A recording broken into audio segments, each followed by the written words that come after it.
अस्सलाम वालेकुम। आज हम अंगूर का जूस बना रहे हैं। अंगूर का जूस बनाना बहुत ही आसान है। अंगूर मैंने टहनी से अलग कर लिया, उनको वॉश कर लिया और जग में डाल दिया है। यहाँ हमारे पास 2 चम्मच शुगर है और आधा चम्मच से थोड़ा सा कम हमारे पास नमक है। और यहाँ मैंने 1.25 गिलास पानी का लिया है। चीनी ऐड कर लेंगे, साल्ट डाल देंगे इसमें।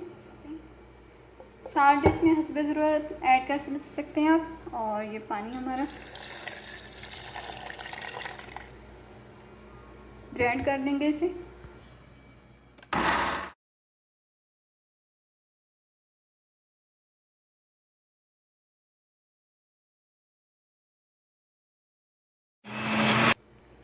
ग्राइंड हमने कर लिया, जूस हमारा बन गया है। अब इसे हम एक छलनी की मदद से छान लेंगे।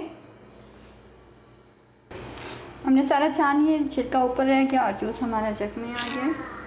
डिश आउट करते हैं।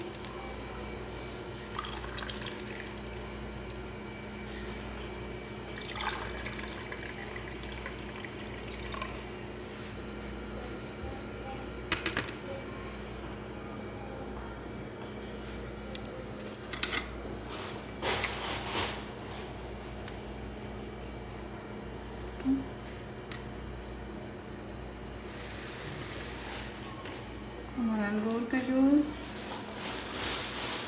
रेडी है।